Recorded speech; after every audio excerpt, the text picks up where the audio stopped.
शुद्धोपयोग में न, उपयोग तो ज्ञान है, उपयोग तो ज्ञान को कहते हैं। ज्ञान की जो क्रिया है, जानन रूप, उसका नाम उपयोग। उस उपयोग का विषय जब शुद्ध चैतन्य होता है, अपना शुद्ध चैतन्य, तो उस उपयोग को शुद्धोपयोग कहते हैं। उस उपयोग का विषय जब शुभ भाव होता है तो उसे शुभोपयोग कहते हैं। उस उपयोग का विषय जब अशुभ भाव होता है तो उसे अशुभोपयोग कहते हैं।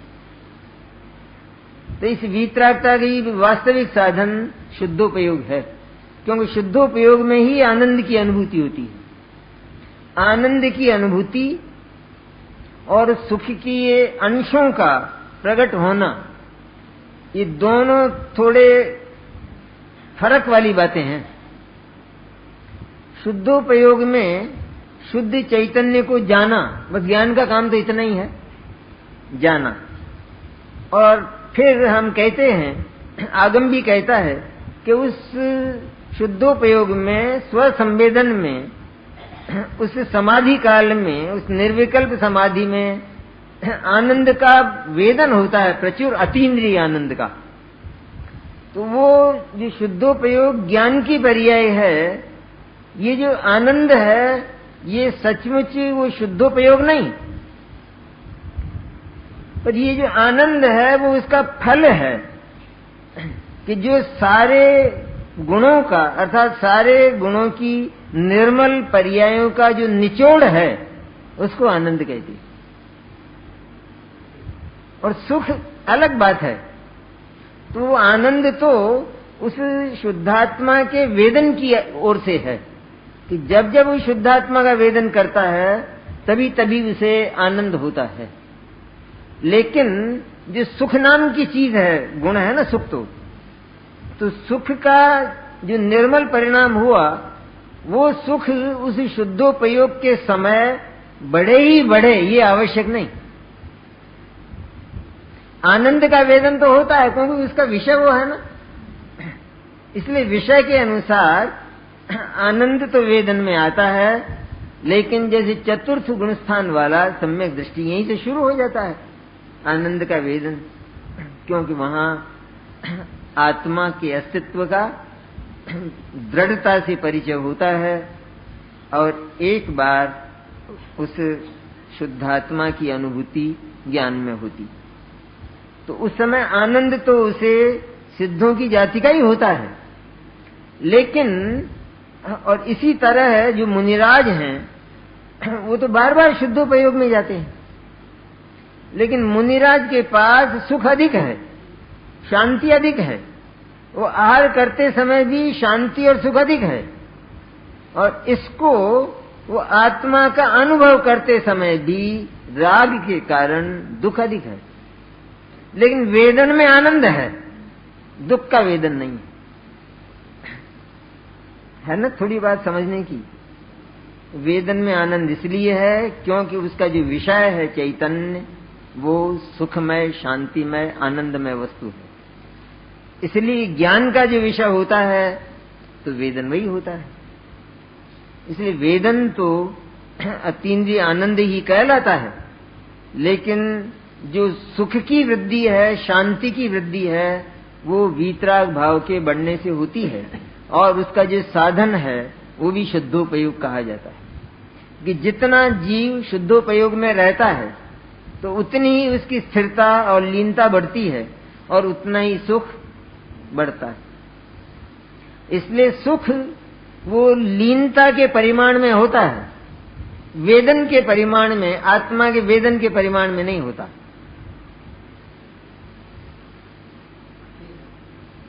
तीन व्यक्ति हैं और वो भोजन करने बैठे हैं, और भोजन तो बहुत ही बढ़िया है एकदम। तीनों में एक को तो भूख नहीं है, एक को भूख कम है, और एक स्वस्थ है और उसको पूरी भूख लगी है, और तीनों ही भोजन कर रहे हैं। तो तीनों की लीनता में फर्क है या नहीं? तो जिसे भूख नहीं है वो तो कहता है कि पता नहीं क्या है, कि स्वाद ही नहीं आ रहा है। इसका अर्थ क्या है कि यद्यपि वह भी वेदन तो वही कर रहा है और उसको भी थोड़ा सुख तो आनंद तो है, लेकिन लीनता कम है, इसलिए वहां पर सुख नहीं होता है। दूसरा, जो कम भूख वाला है तो उसको उससे अधिक सुख है। तीसरा, जो पूरी भूख वाला है उसको भोजन करने में उतनी ही लीनता होती है और उतना ही सुख अधिक होता है, और विषय एक। इसी तरह अनुभूति का, स्वसंवेदन का विषय तो चैतन्य ही है, लेकिन जो सुख है वो, जिसको हम चारित्र कहते हैं, वो लीनता के परिमाण में होता है। और वह जिस समय दुख का वेदन हो, क्योंकि हमेशा आत्मा के वेदन में नहीं रहता, तो अन्य रागादि में और में चला जाता है, तो दुख का वेदन भी होता है। जब दुख का वेदन होता है उस समय भी वो सुख विद्यमान है, इसलिए सुख और दुख का मिश्र वेदन होता है। अकेले दुख का वेदन हो तो वो अज्ञानी है, अकेले सुख का वेदन हो तो वो केवल ज्ञानी है। लेकिन चूंकि जो पर्याय है, चारित्र की पर्याय में ये विशेषता होती है कि वो सुख और दुख के मिश्र रूप होती है। सम्यक चारित्र की, मिथ्या चारित्र की एकांत दुख रूप, लेकिन सम्यक चारित्र की पर्याय का जब प्रारंभ होता है तो वो मिश्र रूप, सुख और दुख के मिश्रण रूप होती है। उपयोग जिधर होता है वेदन उसका होने लगता है। ये दुख की ओर उपयोग है तो दुखी होने लगता है। किसी का विरह हो गया, वियोग हो गया, व्याधि है, व्याधि में ही दो बातें अपने को समझ में आ जाएगी बात, कि व्याधि की चिकित्सा प्रारंभ हो गई और आधा आराम हो गया, तो आधा दुख है या नहीं, और आधा आराम हो गया, तो एक ये दोनों न्यारे न्यारे हैं। जैसे 50 अंश जो आरोग्य हुआ है वो कहाँ रहता है, शरीर में, और 50% जो बुखार है, दुख है, वो कहाँ रहता है, ये रहता होगा न्यारा न्यारा अलग अलग। कि जहां वो दुख है वहीं वो आरोग्य का सुख है। इस प्रकार एक मिश्र दशा है। अब वेदन की बात, वेदन में वह आदमी ये विचार करता है कि अरे अब क्या है, अब तो 1 सप्ताह में आराम हो जाएगा, तो उसको सुख होता है उस दुख के, उस व्याधि के समय में, क्योंकि व्याधि पर उपयोग नहीं है उसका उपयोग है आराम पर। इसलिए जब वो आराम की बात उसके ज्ञान में होती है तो उसे सुख होता है, आनंद होता है।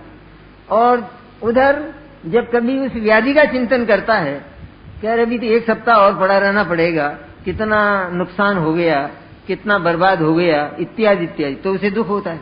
लेकिन जिस समय उसे दुख होता है तो उस समय उसे वो आधा सुख पड़ा है कि नहीं, जितनी व्याधि मिट गई है, या वो चला गया। और जिस समय सुख का वेदन होता है उस समय भी वो दुख पड़ा हुआ है। इसलिए वेदन तो उपयोग ज्ञान की अपेक्षा, ज्ञान का विषय जो है उससे जो उत्पत्ति होती है उसको आनंद कहते हैं। चैतन्य जब ज्ञान का विषय बनता है, लेकिन शुद्धोपयोग पर मनीषियों ने इसलिए बल दिया कि एकमात्र चैतन्य ही अनुभव करने लायक है। जगत का कोई पदार्थ वो जानने लायक नहीं, अनुभव करने लायक नहीं, क्योंकि उसके पास हमारे अनुभव के लिए और अनुभव से होने वाली जो उपलब्धि है ऐसी कोई चीज ही नहीं, शून्य है, वो बिल्कुल खाली है वो। इसलिए शुद्धोपयोग का ही प्रयत्न निरंतर ज्ञानी करते हैं। और गुणस्थान आदि की जो शुद्धि है वो भी शुद्धोपयोग के समय बढ़ती है।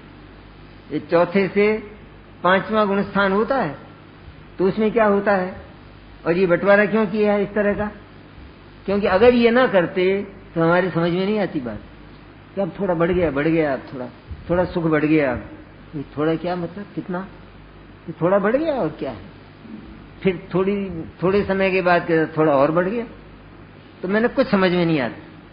और ये जो चौथा, पांचवा, छठा, सातवां गुणस्थान, ये चौथी, पांचवी, छठी, सातवीं, आठवीं कक्षा कहते ही सब समझ में आ जाता है व्यक्ति कि कितनी योग्यता उसकी है। उसी तरह ये गुणस्थानों की चर्चा क्यों है? क्योंकि इससे हमारे भावों के पैमाने हैं, और ऐसा कहने से पांचवें गुणस्थान में चौथे गुणस्थान की अपेक्षा आनंद कितना बढ़ जाता है, ये बात आसानी से समझ में आ जाती है। क्योंकि वो आत्मा में अधिक लीन होता है, पांचवा गुणस्थान वाला शुद्धोपयोग के समय, और अधिक समय तक लीन होता है। दो बातें होती है, समय भी बढ़ता है। समय बढ़ता है मैंने क्या होता है कि उसको अधिक समय रहता है, इसलिए सुख लगता है, सो नहीं, लेकिन प्रति समय उसको उस अधिक लीनता के कारण अधिक सुख होता है चौथे वाले की अपेक्षा। और ये भोजन कर रहा हो पांचवें वाला, और चौथे वाला आत्मा का वेदन कर रहा हो, तो भी सुख इसको ज्यादा है, और आनंद का वेदन उसको है, इसको आनंद का वेदन नहीं है। तो आनंद का वेदन तो उस सुख को बढ़ाने के लिए वो एक साधन के रूप में स्वीकार किया गया। भोजन की जो प्रक्रिया है, तो उसमें एक एक ग्रास तो वही होता है। इसी तरह शुद्धोपयोग में विषय तो वही एक ही आत्मा होता है, वही आत्मा। तो इसी तरह भोजन का ग्रास भी वैसा ही होता है। लेकिन जो जो हम भोजन का एक एक ग्रास लेते हैं, त्यों त्यों हमारी क्षुधा की तृप्ति होती है, आनंद बढ़ता है और सुख भी बढ़ता है। और जब पूरा भोजन कर चुकते हैं, तो फिर वो आनंद रहता है कि जो भोजन का स्वाद आया और कितना स्वादिष्ट है, वो रहता है? वो नहीं रहता। लेकिन उससे होने वाली तृप्ति वो शाम तक चलती, वो बनी रहती। इसी तरह ये शुद्धोपयोग के द्वारा, शुद्धोपयोग एक ऐसा माध्यम है कि जिसके द्वारा हम सुख को पीते हैं।